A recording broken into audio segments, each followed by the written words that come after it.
Hey guys, welcome back to my channel. It's Brian, and I love movies, and I'm just going to show you what I picked up over the last week or so. Movie-wise, it's been a pretty good pickup for me, considering it's been like, what, a week? Probably somewhere around there. I got some new releases, I got some old releases, I got a couple films I want to talk about, so let's get into this. So, in celebration of Batman v Superman, I've been watching some more Batman-related films, some DC animated movies. I bought Man of Steel because of it. You know, I've been really, really interested in the DC universe more than ever right now. I've always been a Marvel geek. I've always liked the Marvel films better ever since Iron Man came out. I've liked them. And, you know, the Dark Knight trilogy is great. I love it. They're some of the best movies. But that's about it in DC. There's a lot of stinky DC films, like the Green Lantern movie that failed. And one could argue Man of Steel was another kind of crap bomb. Now, I have mixed opinions on that. Same with Batman v Superman. And I'll talk about those feelings later, but I just want to show you what I picked up for the week and briefly talk about them. So, first thing I picked up at Target, I picked up the 4-pack of the Batman movies that I did not have. Now, I've seen all 4 of these at one point or another. Some I've seen multiple times. Some I've just bothered to see once. For some reason, Batman Returns, the second movie made by Tim Burton, I never got to watch that one really too often, and it's a good movie, so highly recommend you guys check that out. But I loved Batman Forever and Batman and Robin as a kid. Those were like my favorite Batman movies because of the horrible humor, probably. I want to say horrible humor. I don't know why. Just as a kid, I'd watch Batman Forever, and Jim Carrey and Tommy Lee Jones, I just thought were hysterical bad guys. And growing up as a kid, I thought it was funny and enjoyable. And Batman and Robin I liked more because I thought Friesman, played by Arnold Schwarzenegger, was hilarious. I thought he was a fun bad guy. I liked the puns when I was a kid. And I was a very dumb kid because they're both really bad movies. They're cheesy movies. Batman Forever and Batman and Robin, they're movies that you put on with a group of friends just to laugh at. They're not good movies in any regards, but they're fun watches for sure, but they're bad movies. Batman's a great movie. The Keaton Batman, great movie. Nicholson does a great performance, and Batman Returns, I would argue, is very good too. So, solid 4-pack. Pick that up. I ordered one online, the Criterion Collection films. This is a film I really wanted to see ever since I looked up reviews for it. I highly recommending this one. This is Frances Ha. This came out in 2013, which is odd because the Criterion Collection normally does not put out any recent movies. All their movies, you know, they vary from timelines, but they really stick within the 30s, 40s, 50s, 60s, 70s. They don't really go up into the 2000s at all. I mean, they have before, but it's just not as common. So this is one of their newest releases, you know, Frances Ha 2013. So I watched it. It was very good. I liked it. And I'd say if you watch this movie, make sure you finish it because it does change your opinion on it. I thought this movie was kind of slow-paced at the beginning, but by the time I hit the ending, I was very happy. I watched it all the way through. It's a very good movie with a lot of good humor. So that's Frances Ha. Going into the new releases, I'm going to get this one out of the way because this is the one everyone's talking about right now, and I just feel like I don't need to touch on it too much other than a review for the movie, which I will put up. Star Wars The Force Awakens, great movie. It's not my number one film of last year, guys. Everyone says this was their favorite this was their favorite movie of last year. I thought this movie was very good. I love Star Wars, but talk about one of the most overhyped films ever made. It's a very good movie. It's worth going to see. It's worth buying. It's a great film, but I don't even know if it made my top 5, to be quite frankly honest with you guys. I sure as hell did love Deadpool more than this. I can say that too. But great movie. Please still buy it. I hope I didn't unsway anyone. I want to talk about this one last because I like that movie. I picked up some more DC animated movies. I haven't watched this one yet. This is Justice League Gods and Monsters. I ripped off, I don't know why, the stupid stickers on these Blu-rays at the store. Oh, they're so I don't even know why they put them on the nice slipcovers. They annoy the hell out of me.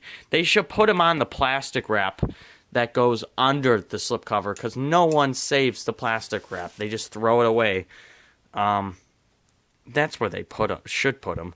But that's Justice League Gods and Monsters. Have yet to see that. I picked up Primal Fear. I ended up paying $10 for this, but it was advertised as $5, so I was a little salty about that. But I hear this is a great film, yet I've never seen it. It's got 2 great actors, and I can't wait to talk about it in an upcoming video.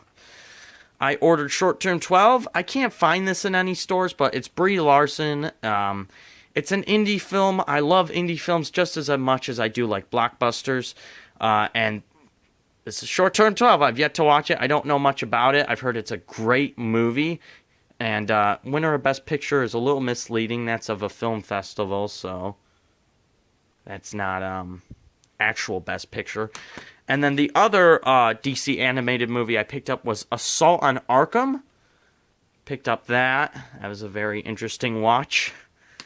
And lastly, probably my favorite new release to come out since The Big Short, I want to say, was The Hateful Eight. Now, I really loved this movie in the theater. I love Tarantino, and to me, he started out as strong as he will ever get to me, with his first 2 films being Reservoir Dogs, which is one of my favorite movies of all time. I put it in my top 5 list of all time. And then Pulp Fiction, that's another one I put in my top 5 list of all time. I love those 2 movies.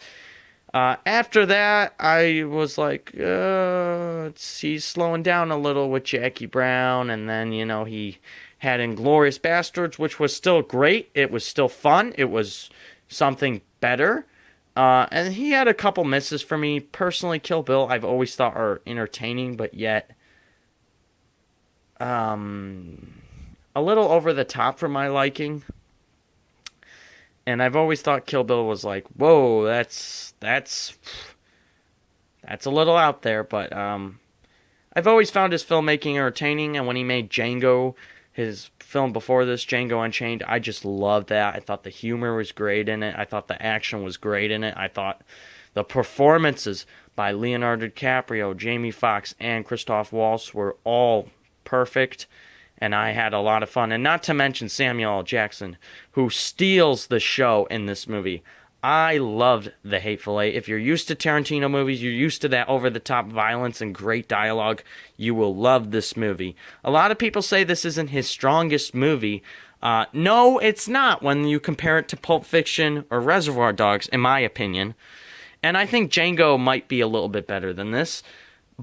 But I love this movie. This may be better than Django for me, because those 2 are pretty much tied for me. Samuel L. Jackson, I have to say, this is the most fun I've ever seen him on screen since Pulp Fiction. And this is the most fun I've seen personally going to the theater, that I've seen him in a movie while I was at the movie theater. This is the best role I've seen him in. I wasn't around when Pulp Fiction was in the theater, so I never got to see that in the theater, but this is, to me, I had so much fun with his character in this movie. I had so much fun watching this. When you watch this for the first time, it's a mystery, and you're just, what's going on? Who did what? Who's kind of the suspects and who aren't? It's a very interesting movie with very interesting twists and turns. Look at that artwork. This may be my favorite Blu-ray of the year. I love this slip. It's embossed, and then you got the artwork there. I can't praise this movie enough. It's very good. I personally think this is a better movie than Star Wars. I'm sorry. I said it. I like Star Wars. I just don't, I happen to think some things get too much hype and things don't get enough hype. I think The Hateful Eight's a great movie that you should go see. And that will wrap it up for my new releases as of right now. But just to warn you guys, we got The Revenant coming out the 19th, which was my favorite movie of last year. Absolutely loved it. I can't wait to get the Blu-ray and just tell you guys all about the movie because I absolutely loved it. I'm also gonna... May 10th is another big date for anyone who's a Blu-ray collector. May 10th, that's a great day for you guys because we got the Deadpool Blu-ray coming out. And that's another one that I'm just gonna have a video dedicated to those.